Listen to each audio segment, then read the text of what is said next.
Dia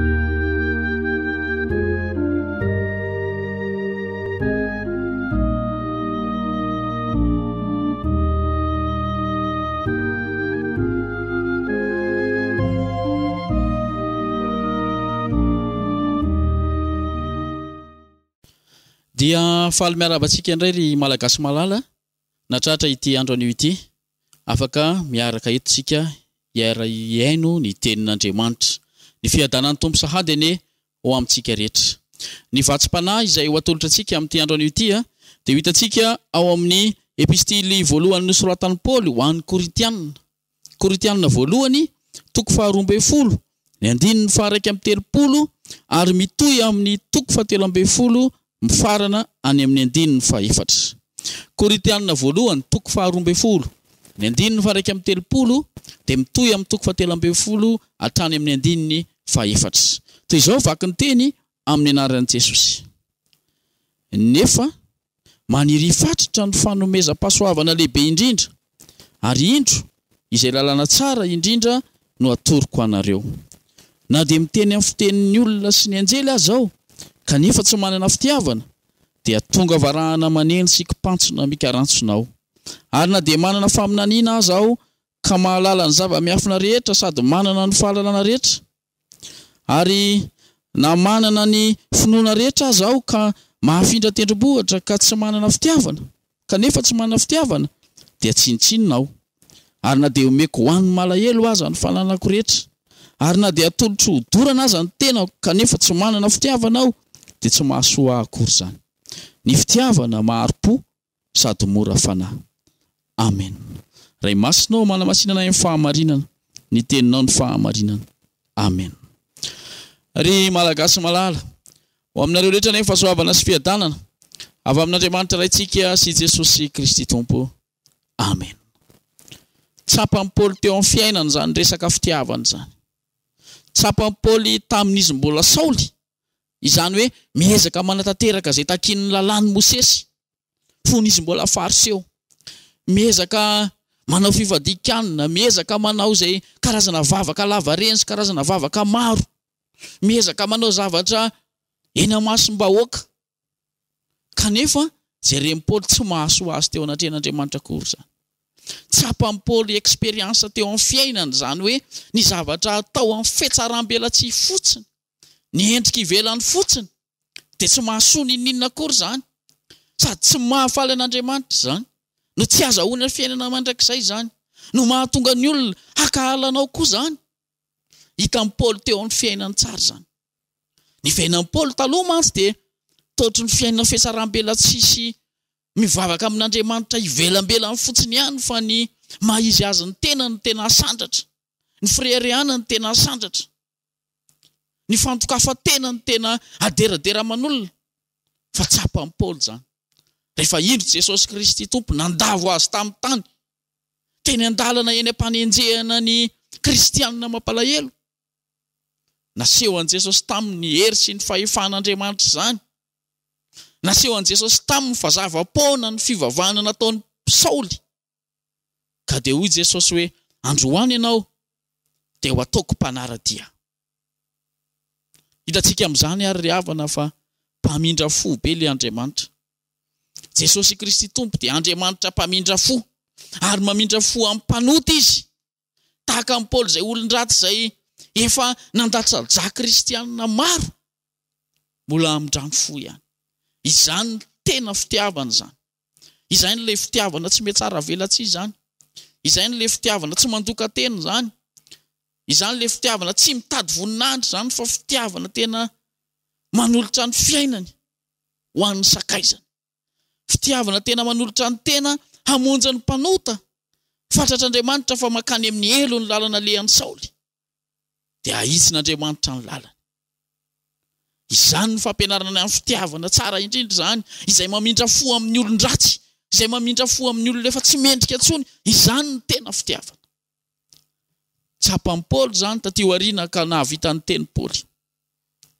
Na dia miteny tahaka ny fitenin'ny anjely ary aho, na dia atolotrodorana ny tenako, na dia mpaminany mahay faminaniana ka mahay zava-miafina be da be, haiko manambara zava-miafina, Na dia manana finoana ka na dia haiko aza mamindra tendrombohitra. Kanefa tsy eo amiko i Paul ilay tena fitiavana. Tsy misy dikany fiainako. Tsinitsinina. Miazakazaka eto amin'izao tontolo izao eto fotsiny aho. Miazakazaka tsinitsinina tsy azahoana fiadanana, tsy azahoana fitsiarana fa reraka fotsiny eto amin'izao tontolo izao ity aho. Raha fetsaram-pelatsy tahaka an'izany no ataoko. Amin'izany fotoana izany ary Paul dia sady te hampianatra an'ireto olona nahazo fanomezam-pahasoavana be da be tao Korinto reto satria nirotsaka ny fanahy masina ary nanome fanomezam-pahasoavana olona be da be. Misy lasa nahina mpianatra, soratra masina, misy nahina aminany, misy nahay fiteny tsy fantatra, misy nanana finoana be ka nahavita fahagagana ary nahinana sitrana. Te hampianatra an'ireo Paul hoe raha ataonareo amin'ny freriana ange zany fahasoavana omen'Andriamanitra, fanomezam-pahasoavana zany dia zao hoe veromaina nareo. Na dia nandatsahan'Andriamanitra fanahy masina nareo ka nahavita fahagagana tsy takatry ny saina be da be, tsy ho azonareo amin'ny fiainana mandrakizay ho Paul. Tsapako izany hoy Paul teo amin'ny fiainana ka na dia nampianarin'ny olona. Ary io koa ny tian'Andriamanitra ampianarina antsika izay miaino izao tenin'Andriamanitra izao amin'ity androany ity. Te hampianatra antsika Andriamanitra ny amin'ny hoe zava-paona ny endrika ivelany sy ny fetsaram-belatsia. Zava-paona ny hoe mody anao an'izao ihany aloha fa andrao dia mahasositra. Zava-paona izany. Fa ny zavatra tena vokatry ny fitiavana ny tena zavatra. Amin'izao fandalovan'ny coronavirus na ny Covid-19 izao, dia anton'ny ray nampiasian'Andriamanitra n'io aretin'io ny izahana toetrantsika sy ny tazanantsika mba hanana fitiavana marina. Mba tsy hanaovantsika endrikendrika ivelany fotsiny tahaka an'izay fanaovantsika ao am-piangonana indraindrainy amin'ny hoe fanomezana ho an'ny fiangonana, asa fanompoana ao amin'ny fiangonana, zaozao amin'ny fiangonana, kanefa dia endrika ivelany sy fetsaram-belatsia. Ialantsika amin'izany, anton'ny ray nanaovan'Andriamanitra an'izao, mba hitazain'Andriamanitra antsika mba tena hanana fitiavana marina rehefa manao zavatra. Dia mizaha toetrantsika ary Andriamanitra zao. Manahoana amin'ny fihetsikitsika manoloana ny mpifanodi-bodirindrina ohatra. Manahoana amin'ny fomba mba maro ve tsika no mba mieritreritra ny kristianina miaraka mivavaka amintsika, izay fantatritsika tsara ny situation am-piainany. Na tamin'ny mbola tsy nisy an'izao aretina mampijaly sy manahirana izao ary efa hitantsika izy fa tena sahirana amin'ny fivelomana kanefa dia manompa an'Andriamanitra.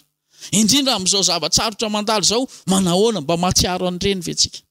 Misy fitiavana amin'ny tempo ve ao anatin'ny fotsika?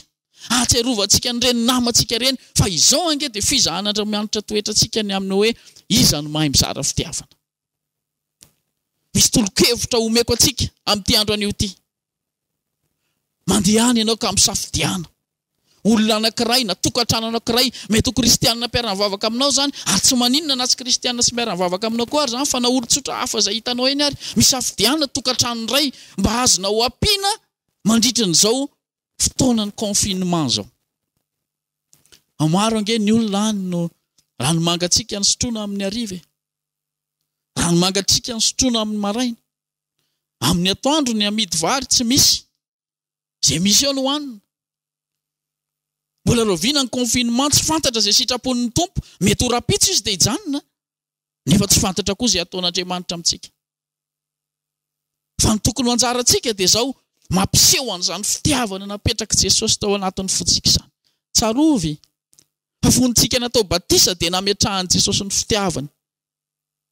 Jesosy Kristy no mipetraka tao anatintsika. Ary rehefa Jesosy no mipetraka ao anatintsika dia ny dikan'izay dia izao ny fitiavan'Andriamanitra manaraka an'izany. Tsy izao tsony no velona i Paul fa Kristy no velona ato anatiko. Ampatsahivina anao ny fiainan'i Paul, ny fiainan'i Paul dia izao. Ny aina tamin'ny fiainam-pitiavana. Nanangona vola izy, nanentana kristianina maro izy, atao inona ilay vola? Ho anazy ve? Nentina nanampiana an'ireo sahirana tany Jerosalema. Nentina nanampiana an'ireo sahirana tany amin'ny fiangonana hafa satria tsy mitovy ny tanjaka. Izany ny fiainan'i Paul, tsy nentina nanampiana ny tenany, na nohaniny tenany, na nividanany tany, na nividanany biby fiompy, na nividanany trano, tsia. Anaovana asa soa zany. Izany fitiavana tao amin'i Jesosy izay ny ainan'i Paul izany koa no tian'Andriamanitra iainantsika kristianina amin'izao vanim-potoana sarotra izao. Zava-paona ny fitiavan-tena amin'izao. Raha ho tia tena ianao, dia nahoana re nataon'Andriamanitra aminao hoe? Manahoana ny fomba fijerin'Andriamanitra ireo olona tia tena amin'izao andro ankehitriny izao izay Misy aza manararoatra manankarena noho ny fasahirana ny sasany. Ile manararoatra ny aretina tonga dia mahita fomba ampitomboana vola tsokosoko amin'ny alalan'izany. Mety misy zany manao an'izany ary mety isy kristianina amreny. Tsy mba matsiaro ny hafa mihitsy. Ampianarana antsika androany ry havana ny tenin'Andriamanitra. Mampianatra anao haniry ny fanomezam-pahasoavana ambony indrindra. Io ny tenin'ny Paoly. Mantsy an'le olona mahay maminany be.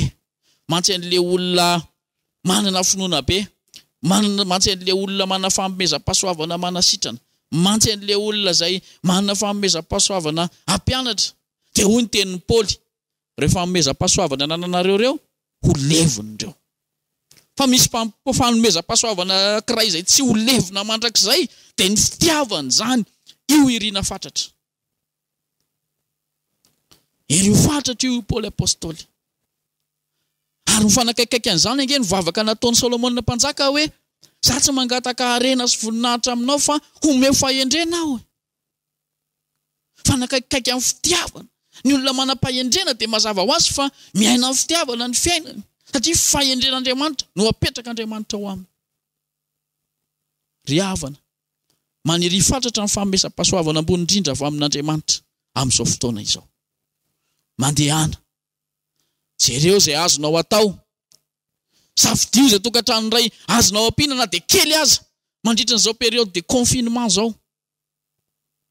Inona manakana anao tsy hanao an'izany?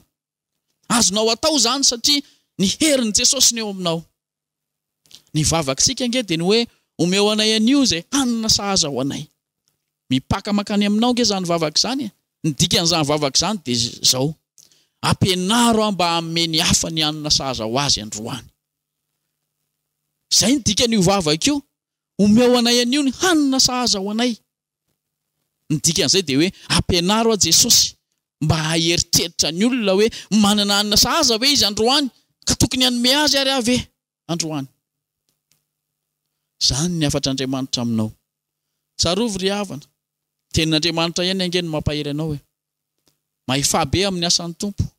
Tsy ho foana tsy akory ny fikelezanao aina ao amin'ny tompo. Maniry ary ny fanomezam-pahasoavana ambony indrindra. Andriamanitra dia tsy mahafoy anao izy raha mpanompo nahatoky ianao. Izay naharitra fahoriana hozy izy no omeko azy ny satro-boninahitra. Izay niara-niaritra tamiko izy Jesosy miara manam-boninahitra amiko. Izay rehetra mino an Jesosy ka ny finoany dia niteraka asa tsara sy asa soa ho an'ny mpiarabelona satria itsika ange dia antsoina hoe mpanompon'ny namantsika amin'ny mampanompon'i Jesosy atsika. Dia izay olona naharitra tamin'izany finoana manao asa tsara zany. Izany ilay itenenan'i Jesosy amin'ny farany. Enganenao mba itenenan'i Jesosy an'izany hoe ry mpanompo tsara sady mahatoky. Efa natoky tamin'ny kely ianao ka tsy namihana ny tananao tamin'ny kely, indro ianao ataoko mpanapaka ny be. Mahireza ary amin'ny asan'ny tompo. Amen. Ivavaka isika. Andriamanitra misaotra anao zahay fa mbola nomenao ny teninao izay mampianatra anay indray ny tokony ho fiainana kristianina marina, indrindra amin'izao andro sarotra izao. Dia omeo anay ny fiadananao koa. Jereo ny fiainanay rehetra, fiainan'ny fiangonana, ny fiainan'ny malagasy, izao tontolo izao, taovy mahatsiaro anao, mahalala n'izany hoe Jesosy Kristy izany. Amin'ny anaran'i Jesosy nanaovanay izany vavaka izany. Amen. Dia manao velomantsika rehetra indray amin'ny anaran'i Jesosy.